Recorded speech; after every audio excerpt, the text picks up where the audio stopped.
సాధారణంగా అధికార పార్టీ మీద ప్రజల్లో ఆగ్రహం తారాస్థాయిలో ఉంటే అది ఖచ్చితంగా ప్రతిపక్ష పార్టీకి బలమవుతుంది. ఎన్నికల ముంగిట ప్రతిపక్ష పార్టీ దూకుడుగా పనిచేసేందుకు కారణమవుతోంది. అలాంటి సమయంలో అధికార పార్టీ ఒక రకంగా డిఫెన్స్ లో పడుతోంది. మొన్నటికి మొన్న తెలంగాణ రాష్ట్రంలో ఎన్నికలు జరిగినప్పుడు కాంగ్రెస్ పార్టీ గతంలో మాదిరిగా పొత్తులకు ప్రయత్నించలేదు. కాకపోతే కేసీఆర్ తో పొత్తు కుదరకపోవడంతోనే సిపిఐ గత్యంతరం లేక కాంగ్రెస్ తో ప్రయాణించేందుకు వచ్చింది. తెలంగాణ జనసమితి, మిగతా పార్టీలు కూడా కేసీఆర్ వేధింపులు తట్టుకోలేక కాంగ్రెస్ వైపు వచ్చాయి. ఆ పార్టీల బలం ఎంత అనేది పక్కన పెడితే కాంగ్రెస్ పార్టీ గత పరిణామాలు దృష్టిలో పెట్టుకుని సీట్ల కేటాయింపును అత్యంత పకడ్బందీగా చేపట్టింది. ఫలితంగా విజయాన్ని సాధించింది. సో ఇక్కడ పొత్తు కోణాన్ని పరిశీలించే కంటే అధికార భారత రాష్ట్ర సమితి ఆగడాలను ప్రజల్లోకి తీసుకెళ్లటంలో కాంగ్రెస్ పార్టీ సఫలీకృతమైంది. ఇక్కడ కాంగ్రెస్ పార్టీ విజయం అంత సులువుగా సాధించలేదు. ఆ పార్టీ నాయకులు కష్టపడ్డారు కాబట్టే విజయం అనేది దక్కింది. అయితే త్వరలో ఎన్నికలు జరగబోయే ఏపీలో ఇలాంటి పరిస్థితి ఉందా అంటే లేదు అనే చెప్పాల్సి ఉంటుంది. అంటే అక్కడ జగన్ ప్రభుత్వం శుద్ధపూస అని ఉద్దేశం కాదు. రోజు ఆంధ్రజ్యోతి పత్రికలో వేమూరి రాధాకృష్ణ తన కొత్త పలుకు శీర్షిక పేరుతో రాసిన వ్యాసంలో జగన్ నాటకం త్వరలో ముగియబోతోంది అని పేర్కొన్నారు.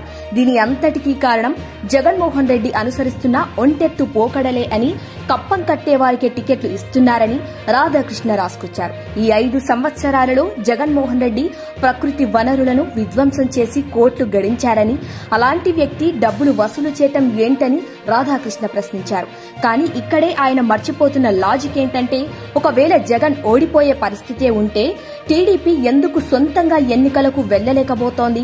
బీజేపీ, జనసేన, కమ్యూనిస్టు పార్టీలతో పొత్తుకు ఎందుకు తహతహలాడుతోంది? టీడీపీ నిన్న మొన్న పుట్టిన పార్టీ కాదు.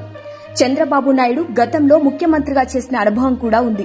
2 తెలుగు రాష్ట్రాలకు ఐటీని ఆయన పరిచయం చేశారని అనుచరులు కూడా చెబుతుంటారు. మరి అలాంటి వ్యక్తి గత ఎన్నికల్లో 23 సీట్లకే ఎందుకు పరిమితమైపోయాడు? ఆంధ్రప్రదేశ్ రాష్ట్రాన్ని అంతగా అభివృద్ది చేసే అభ్యర్థి పార్టీకి 151 సీట్లు ఎలా దక్కేలా చేస్తాడు? ఇవేవీ రాధాకృష్ణకు తెలియవా? లేక తెలిసినా చంద్రబాబుకు అనుకూలంగా రాయాలి కాబట్టి రాస్తున్నాడా?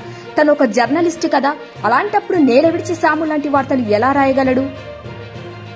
ఉండవల్లి అరుణ్ కుమార్ వంటి వారు చెప్పినా కూడా జగన్ పట్టించుకోవటం లేదని, దాదాపు 30 మంది ఎమ్మెల్యేలను మార్చుతున్నాడని రాధాకృష్ణ శోకాలు పెట్టాడు. వాస్తవానికి సిట్టింగ్లందరికీ టికెట్లు ఇస్తామని జగన్ ఎప్పుడూ చెప్పలేదు. పైగా ప్రజలతో నేరుగా సంబంధాలు లేని వారిని నిర్మోహమాటంగా పక్కన పెడతానని అతడు గతంలో పలుమార్లు చెప్పాడు. అంతేకాదు, ఇప్పటి వరకు జరిగిన సభల్లో తన ప్రభుత్వం వల్ల మేలు జరిగితేనే ఓటు వేయమని కోరుతున్నాడు తప్ప నాకు ఖచ్చితంగా ఓటు వేయాలని ప్రజలను అతను ఏనాడూ అడగటం లేదు. అలాంటప్పుడు జగన్ ఎమ్మెల్యేలను మార్చడంలో తప్పు ఏం కనబడుతోంది? ఇదే రాధాకృష్ణ వైసీపీ ఎమ్మెల్యేల మీద తన పత్రికలో గతంలో ఏం రాశాడు? వాళ్లంతా ప్రజలకు దూరం అవుతున్నారనే కదా రాసింది. మరి అలాంటి ఎమ్మెల్యేలకు జగన్ ఎందుకు టికెట్లు ఇవ్వాలి? వారిపై రాధాకృష్ణ ఎందుకు వాకల్తా తప్పించుకోవాలి? అంటే రాధాకృష్ణ రాసిన రాతల మీదనే ఆయనకు నమ్మకం లేదా?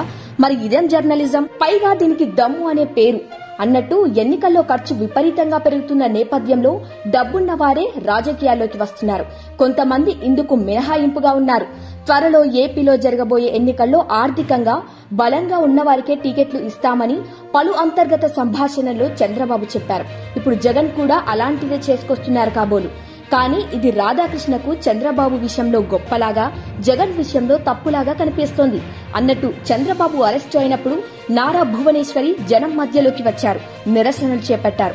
మరి చంద్రబాబు రాజకీయాల్లో భువనేశ్వరి జోక్యం చేసుకున్నప్పుడు, జగన్ టికెట్ల కేటాయింపు జరుగుతున్నప్పుడు భారతి ఎందుకు జోక్యం చేసుకోకూడదు?